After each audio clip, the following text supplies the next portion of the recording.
All right, I want to welcome you back to our latest steps on our Jewish journey through the book of Acts, Facts. And just to make sure that we're all on the same page, previously in Acts, Facts, we found Paul on the steps leading down from the Antonia fortress into the temple court, surrounded by a mob, actually initially surrounded by Roman guard and soldiers, and surrounded by a Jewish mob at the time of Pentecost, 57 AD. Paul has given in Hebrew a rousing defense, been able to share the story of his encounter with the living Messiah on the road to Damascus, and that great light that he saw when he encountered Yeshua. It happened that as I was on my way approaching Damascus about noontime, a very bright light suddenly flashed from heaven all around me. And of course, you know the story. This is where Paul received his call. And he ends his presentation with a quotation from God who had directed him to go now to the Gentiles. And the crowd listened to him up to this statement, indicating that he really had the attention of the crowd, and they really were buying into his story of being a faithful Jew, but then he lost them the moment he reminded them of what Christianity was teaching, that Gentiles could come to the God of Israel without first being Jewish, and that was the end of that. That was inflammatory, and the crowd lost its composure. They raised their voices and said, as they enthusiastically screamed for Paul's death, "Away with such a fellow from the earth, for he should not be allowed to live." Cancel him.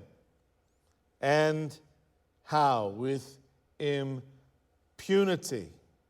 And as they were crying out and throwing off their cloaks so they could have their arms free and unencumbered to do malicious action to Paul, and tossing the dust of the temple courts in the air, the commander, we know his name is Claudius Lysias, we find out later, the commander ordered him to be brought into the barracks. Claudius Lysias saw the bloodlust of the crowd and had enough, and so brought Paul into the custody of the Antonia fortress. So he's brought into the barracks, stating that he should be examined. How examined? By scourging, torture, of course. It's the Roman way. So that he might find out the reason why they were shouting against him that way. So, you want to know why the crowd was shouting about Paul? Perhaps you could ask the crowd. No, the Roman way is to torture the one whom they were yelling at. Well, the tribune was going to determine this underlying cause. His preferred tactic was torture. He would be using the Roman scourge, the flagellum. And this is a wooden baton to which was attached an array of leather straps studded with jagged bone, metal chunks. The flagellum in the right hands, the scourge, one of the empire's most formidable and injurious instruments of torture. Remember, Yeshua, our Lord, had been forced to endure this scourging prior to his crucifixion. But when they stretched him out with thongs between two pillars so they could whip him with this, Paul very calmly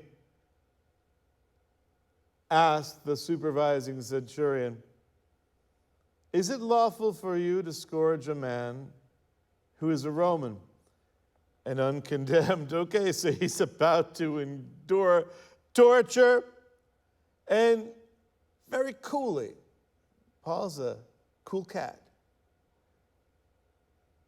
He said, you do know that I'm a Roman citizen, right? And you understand that to scorch, to torture a Roman citizen, certainly without benefit of trial, it's a capital crime. So when the centurion heard it, he went to Claudius Lysias and told him, horrified, "What are you about to do? This man is a Roman, i.e. a Roman citizen." Claudius Lysias, the commander, came and said to him, "Tell me, are you a Roman? What is your legal status? Are you a citizen of Rome?" And Paul said, "Yes." The commander answered, "Wow. I acquired my citizenship with a large sum of money." And Paul, again, the cool cat, said, "Well, actually, I was born a citizen. Citizenship in Rome, that's my birthright. Know and understand to whom you're messing."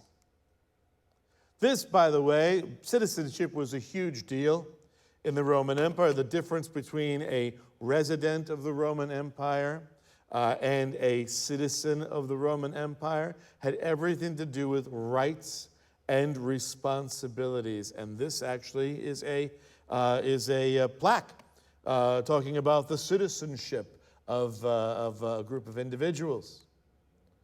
I want you to watch this. Volume up.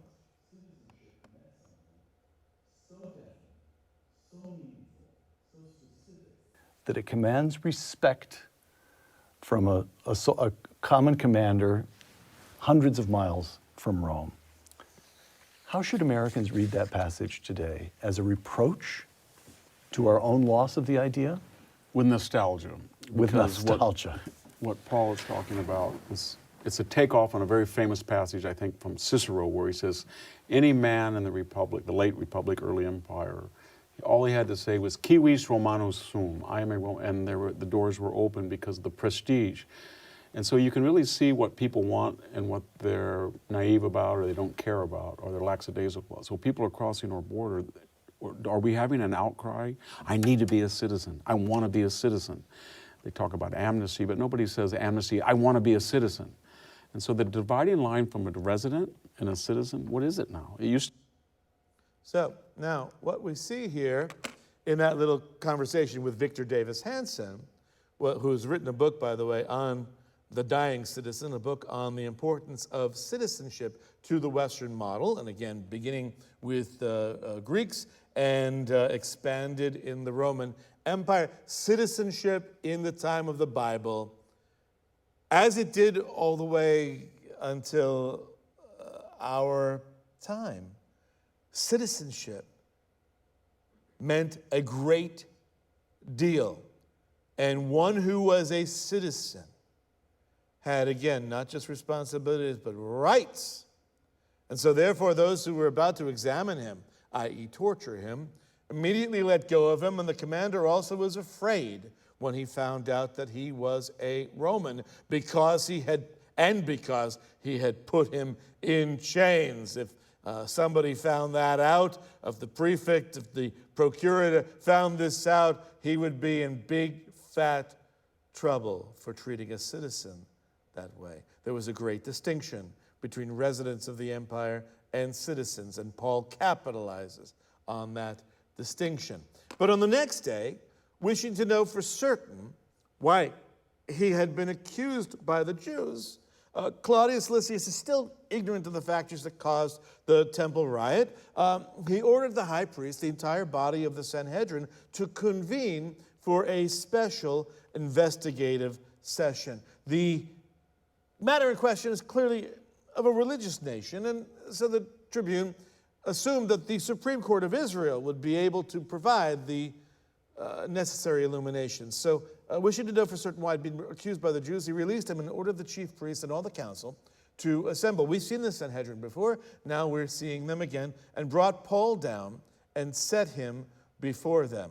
Well, this little square area is where the Sanhedrin used to meet in the time of Jesus and perhaps the time of the beginning of the book of Acts, so chapter 4, chapter 5, where we met the Sanhedrin. This is where they met in the temple courts itself, the chamber of hewn stone. But now, after a certain period of time, they started meeting in the royal stoa in that second floor area that was very impressive on the southern end of the temple. So they might have been in their normal place, or most likely they were meeting in the Antonia that the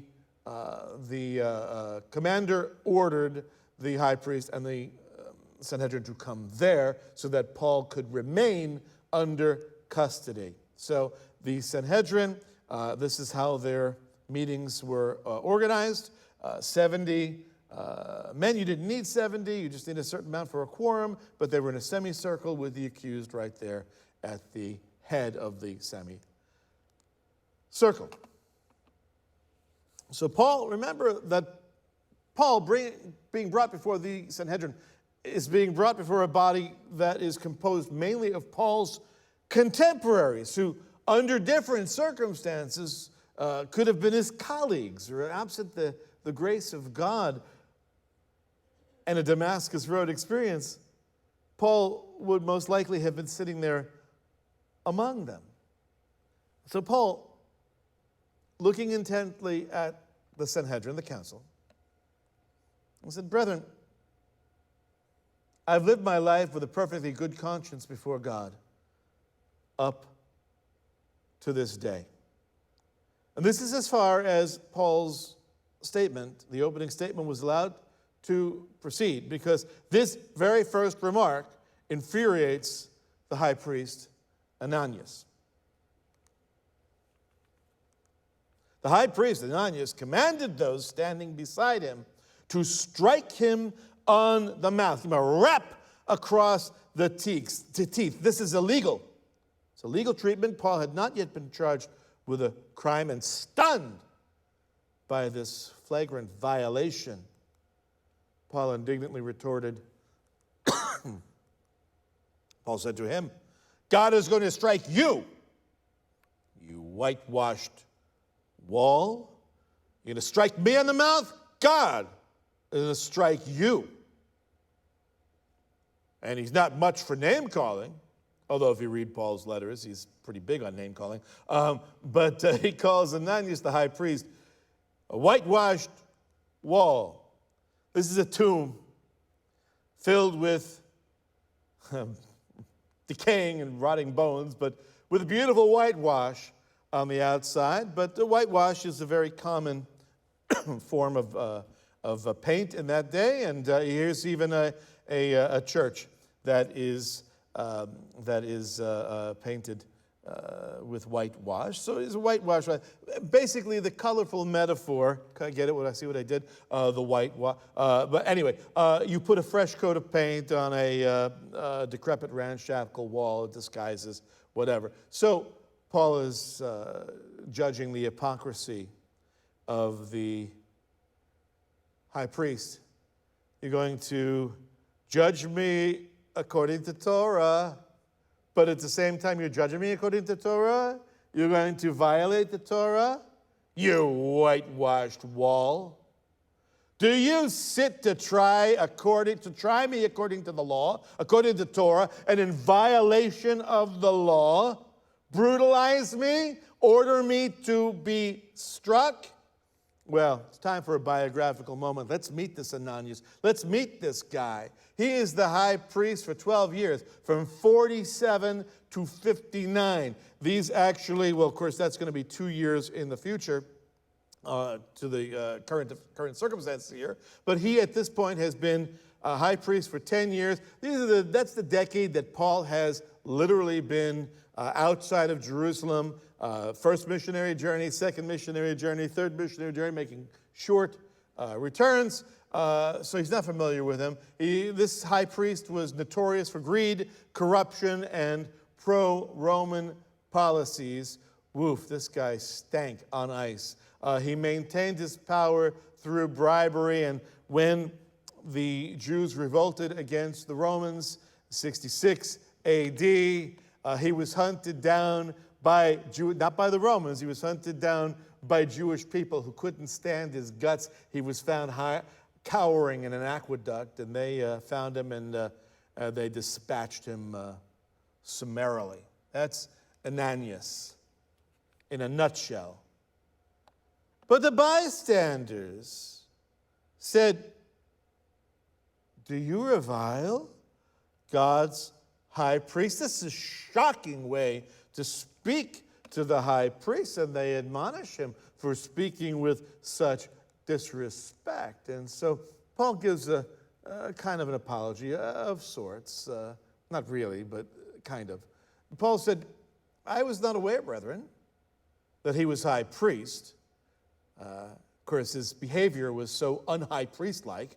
Oh, that's one way of taking this verse. Or simply the fact that literally high priests came and went, they were replaced, and this guy, while he's been in office for 10 years, Paul really hasn't been in Jerusalem for more than a week or two at a time, and only a few times during the past 10 years. So I was not aware, brethren, he was high priest. It's speaking, you shall not speak evil of a ruler of your people, because let's be honest, one middle-aged Jewish guy with a beard is fairly interchangeable with the others. How are you going to pick one out and recognize one? So I think we can give Paul a pass here. But Paul realizes that he's not going to receive a fair hearing from the Sanhedrin. From the beginning, he didn't even get his opening statement out. And so Paul didn't care to wait patiently for the next round of physical abuse. Another rap across the teeth, another slap. So having sized up the composition of the Sanhedrin, weighing the ratio of Pharisees to Sadducees, see, it was a bicameral body. You've got, just like you have in Congress today, you have Democrats and Republicans, and depending on the year or the season, you've got more of one and less of the other, or sometimes it switches, and some are in control, and some the minority, the majority. And so he sees you got Sadducees and you got Pharisees. So Paul takes matters into his own hands, and he takes his best shot, and he throws out the most inflammatory barb in his arsenal. But perceiving one group were Sadducees, the other Pharisees, Paul began, no more argument, just a barb, just an inflammatory statement. Paul began crying out in the council in the Sanhedrin, saying, "Brothers, I am a Pharisee, a son of Pharisees." You know who he's appealing to. "I am on trial for the hope and resurrection of the dead." So he's a Pharisee, a descendant of Pharisees. He received an education in the academy of the Pharisees. And the reason he's on trial is for the resurrection of the dead. That's a theological conviction that is common to all Pharisees.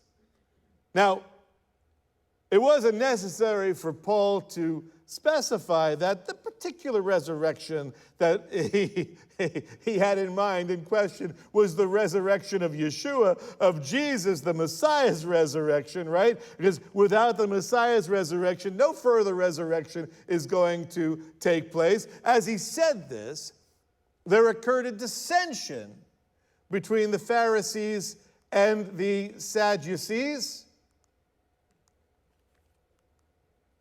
There occurred a dissension. Now that's a very loaded word, dissension. It sounds like a polite disagreement. And the assembly was divided. Well, there's not a dissension between the groups. The Pharisees believed in resurrection. It's a hot button. The Sadducees absolutely rejected it. And can you imagine two Jewish groups arguing with one another? The assembly was divided. This is a century-old running theological disagreement between the two sects, a super hot button, and with one deft oratorical move, Paul played one side of the council against the other. Now, I imagine that the kind of argument that erupted, that took everybody's attention away from Paul and onto the issue of resurrection, is very similar to the kind of arguments that you see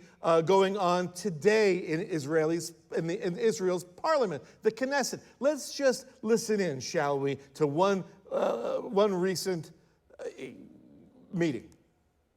For the Pharisees, that there is no resurrection, an angel, nor a spirit of the Pharisees. Okay, got it.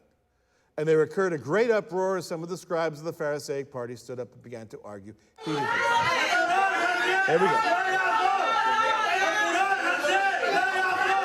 Oh, this is nothing. Yeah. Wait.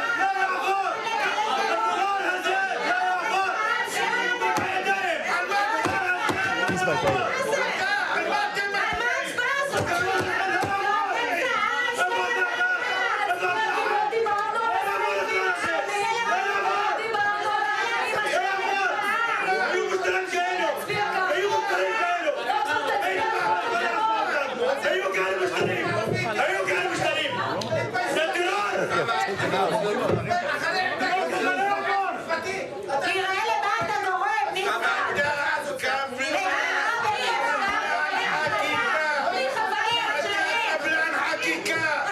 That's a meeting of Israel's parliament.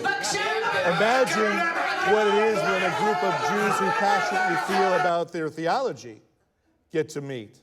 And so you get an idea of how Paul became a sideshow in his own trial. And so several Pharisees began to widen the argument to encompass other areas of theological disagreement, broaching the possibility that Paul maybe had received supernatural revelation from an angel or a spirit. And point being is that Pharisees had certain beliefs very clearly. Paul held those beliefs, the same basic theological beliefs as every Pharisee: the resurrection of the dead, immortality of the soul, eternal reward, punishment, angelic and demonic activity, divine sovereignty balanced against human responsibility, the divine authority of the entire Hebrew Scripture. And so, you see, Pharisees could very easily become Christians as followers of Yeshua, because the basic theological structure was there. Sadducees, however, could not retain their identity as Sadducees and become believers in Yeshua, because they didn't believe any of the basics that both Pharisees and Christians, believers, held to. They rejected resurrection, angelic beings, demonic beings, eternal reward, punishment, immortality of the soul, right?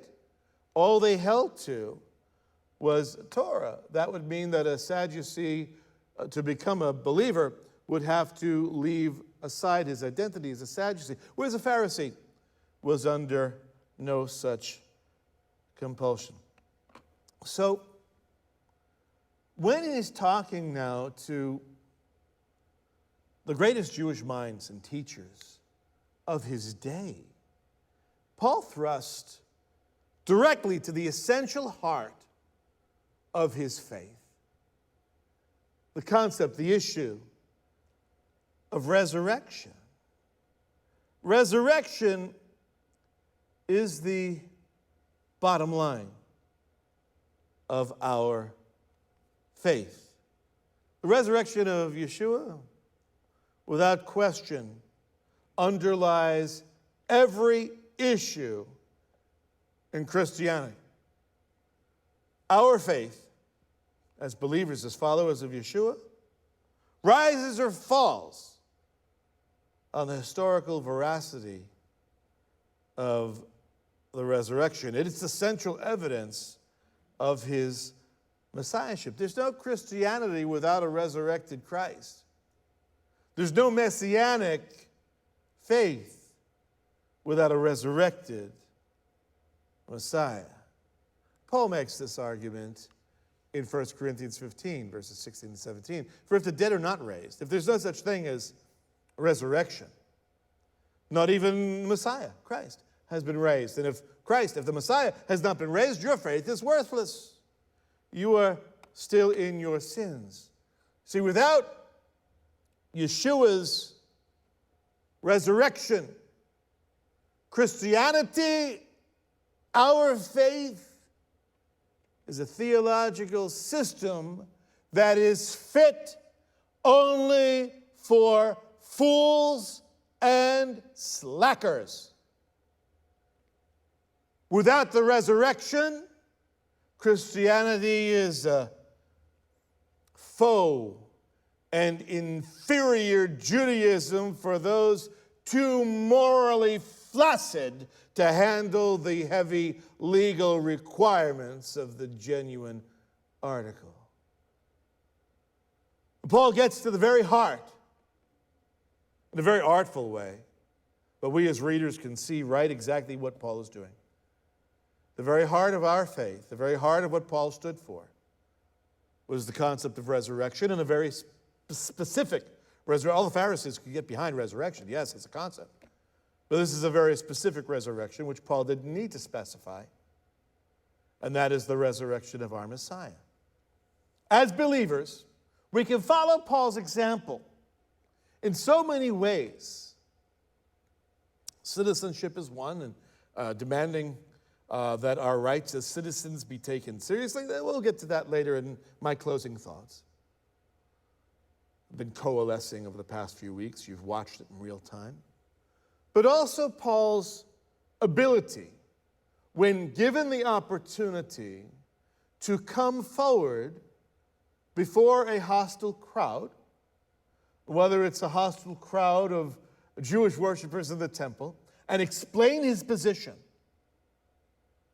or whether it's a hostile crowd of the Jewish Supreme Court, the Sanhedrin, the most learned, educated, and respected Jewish minds of his generation, with the exception of himself. He's able to get right to the heart. So, you're still in your sins. And as a great dissension, see, I love that. The great dissension, right? What on it? Would you characterize the Knesset as a great dissension? That's just Tuesday for the Jewish Knesset, the Israeli Knesset. But as a great dissension, well, I had another video where one of the parliamentarians she's in an argument with her colleague. She picks up a glass of water and throws it in his face. That's good. I got one where they throw a chair. This guy banging on the table like Khrushchev with the shoe. That's a tame day. That's, as I said, Tuesday. A great dissension was developing. Claudius Lysias, the commander, was afraid Paul would be torn to pieces, not by the mob, by the Supreme Court. Afraid that Paul would be torn. These guys in robes and long and respected, and the rabbis, they'd be torn to pieces by them. And he orders the troops to go down and take him away from them by force and bring him back into the barracks. But on the night immediately following, after this conundrum of Paul before the Supreme Court, this great dissension that solved nothing, it wound up with Paul back in the Antonia fortress, kept safe from the Romans, safe from the Jewish worshipers, safe from the Sanhedrin. He's protected. But on the night immediately following, the Lord stood at his side, Paul's side. And he said to Paul, "Take courage. Take courage. For as you have solemnly witnessed to my cause at Jerusalem," thumbs up, by the way, "so you must witness at Rome also." So Paul is provided with divine reassurance of Jesus' presence and complimenting his apostle for his Jerusalem witness. Well done, you've solemnly witnessed. Awesome job. Jesus told Paul, "Take courage. Your safety's secure, and your witness is destined to reach Rome. Just be patient. You will be safe. When it was day, the Jews formed a conspiracy. So here's a conspiracy theory. It's not a theory. It's a real conspiracy. When it was day, the next day, next morning, the Jews formed a conspiracy and bound themselves under an oath, a vow, saying that they would neither eat nor drink until they had killed Paul. So we've got 40 unnamed Jewish zealots that form a murderous conspiracy. They place themselves under this solemn oath to anathematize, to curse, to devote themselves to his destruction, and they committed to abstaining from eating and drinking until Paul was dead. These are actual tablets. They're made of lead. They survive from the time of Paul. They're not the tablets that the 40 Jewish zealots, but they're kind of like them. They're the same kind. Roman tablets of a vow. And this vow has a curse. They've bound themselves, whoever took this vow bound themselves with a curse against somebody who they had it in for. So they would have filled out one of these leaden tablets, a pair of these leaden tablets. And there were more than 40 Jewish zealots, we have it right here, who formed this plot. Paul goes from the frying pan into another frying pan, and now with verse 13, it seems like Paul is going now into the fire. The arguments that Paul made were all public. The opposition that Paul had was all public, all under the auspices and the vigilant eyes of Rome.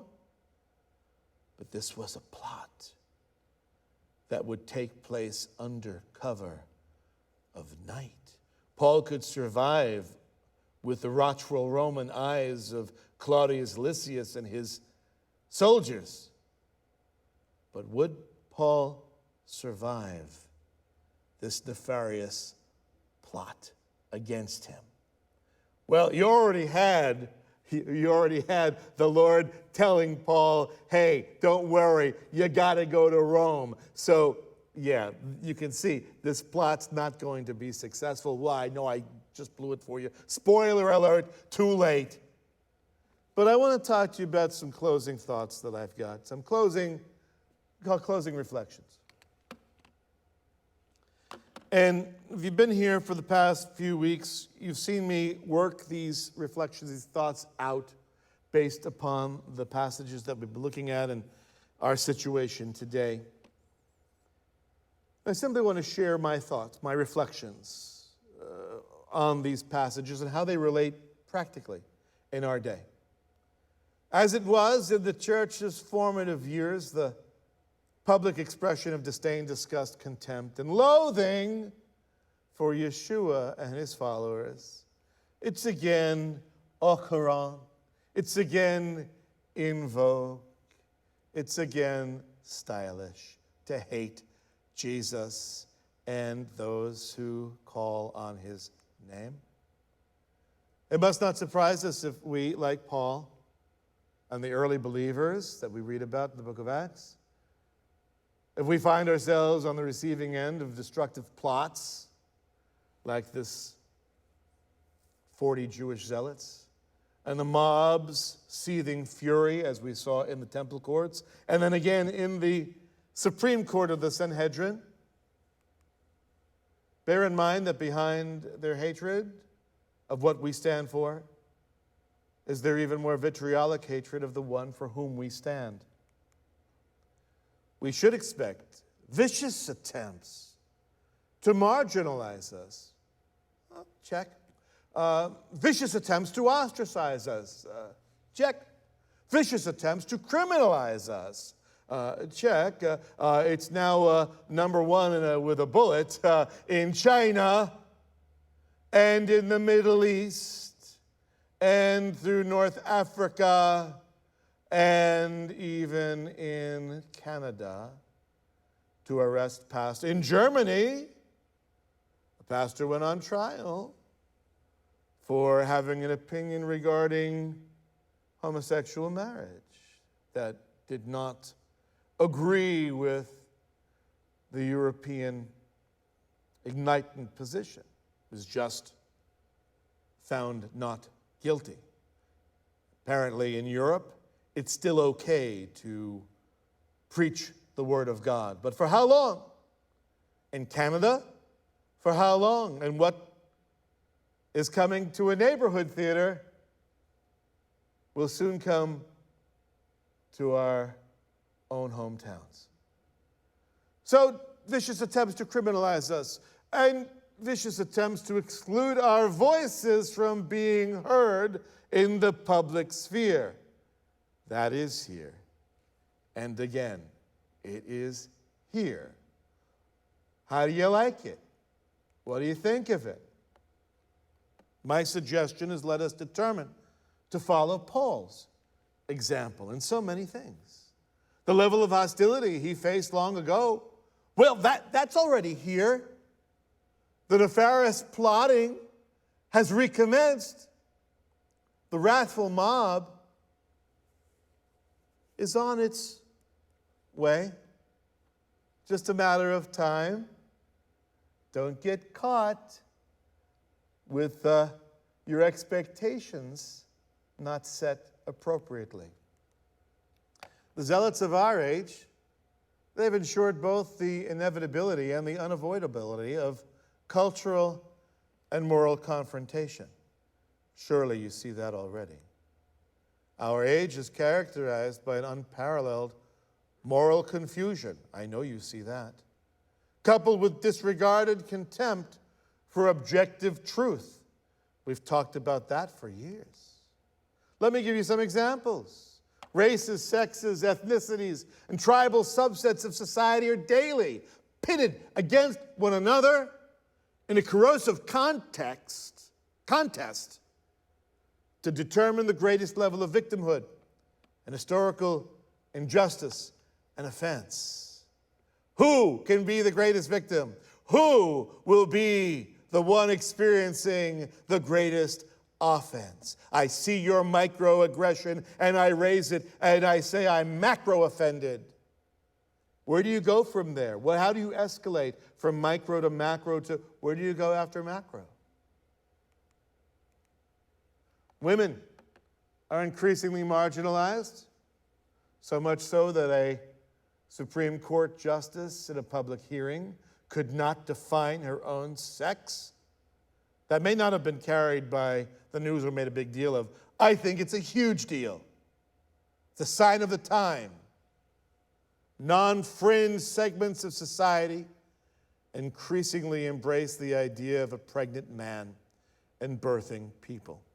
First time we heard those terms, we laughed derisively. That's a joke, right? It's not a joke. It's spoken of in the highest echelons of national power and cultural cachet. Our schools have become caustic havens for pedophiles, groomers, and moral degenerates to corrupt and indoctrinate our children. You don't believe that? Do you remember back? I want you to think back to the first time you heard a national news story of a teacher who slept with her student and how scandalous it was. There were 135 such instances that we heard about just this year. They don't even report it anymore. Seduction of students by teachers has become so commonplace that it has ceased to shock and outrage. Barely makes the news today unless you're looking for it. 1/4 of our young people identify as something other than heterosexual.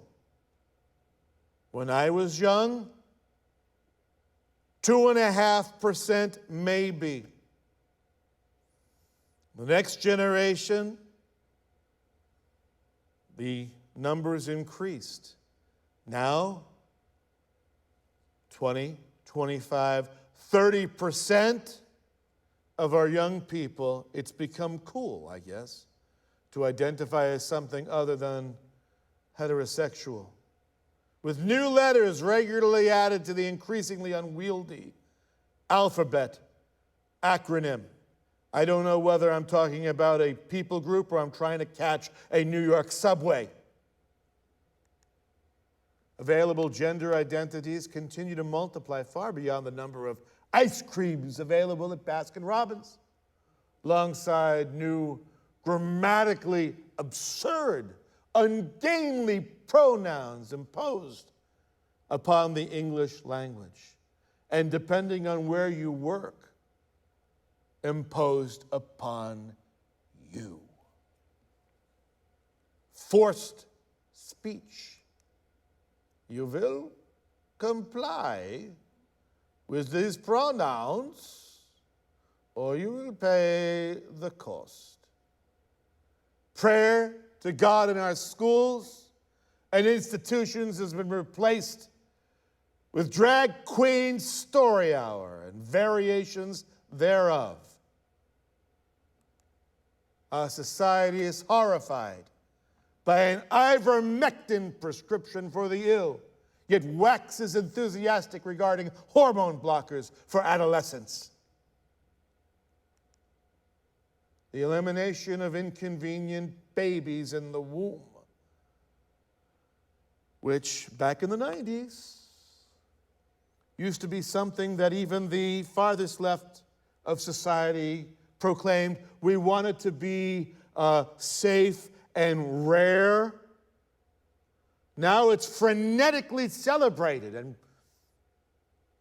proclaimed by hateful harridans and cosplay red robes. You've seen them. They look ridiculous. And what they stand for, what they're petitioning, is nothing short of murder. Mass shootings have become regular occurrences, even in the state of Texas. Not even our children are immune from the societal blight of troubled, mentally unbalanced individuals with access to weapons of deadly force. What are we going to do about all of this? This loss of equilibrium, of moral equilibrium in our society. What can we do in a society that has jettisoned absolute truth and the morality that God requires of his people? We begin now to pray for straightened backbones and strengthened knees that refuse to wobble when standing against the wind.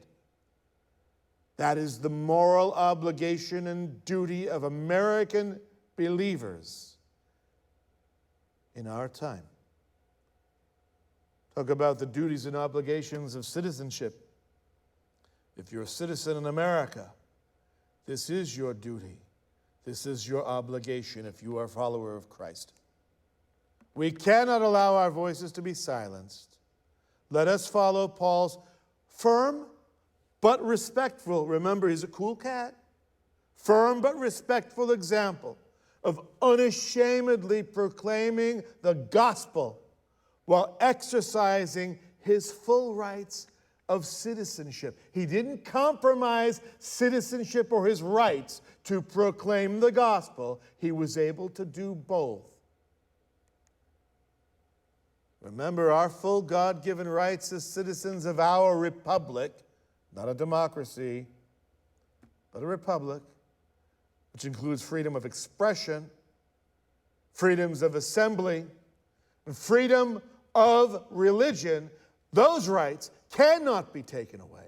They cannot be minimalized by even the squeakiest, most caustic of wheels, of which there are so many out there. So start preparing now regarding your responsibility, my responsibility, for what? To lovingly yet unflinchingly, you can't have the one where lovingly and, oh, okay, whatever you want to do with our culture is okay with me. You want to corrupt our children. No. That's not loving. That's simply giving up. Unflinchingly, without love, compromises the integrity of the one whom we represent. So lovingly, yet unflinchingly represent and reflect God's standards in a nation governed of the people and by the people and for the people, through the power of the Ruach HaKodesh, through the Holy Spirit, for the sake of our families, of our posterity, of our communities, and yes, of our culture, and for the sake of our God's holy name. We, you and I, must stand firm, ceding no territory to the Antichrist spirit of the age. It's not preaching politics when politics preaches at us. It is simply equal time. Our God created every institution of society. Our God created the family. And I, as a pastor, as your congregational leader, must speak on the family. Our God created the church. And I, as your congregational leader, must speak on matters of faith and practice. And our God created civil government. And I, as your congregational leader, I have a responsibility to speak out on issues affecting the public sphere. Otherwise, I can just talk to you about what happens in our homes and in this building. Should I limit my voice? Should we limit our voice to just speaking about what happens in our home or in this building? No.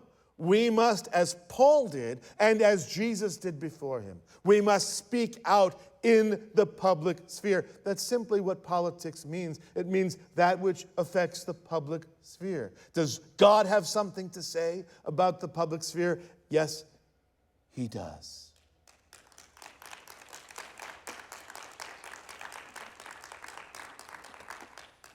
Let's think on these things, shall we?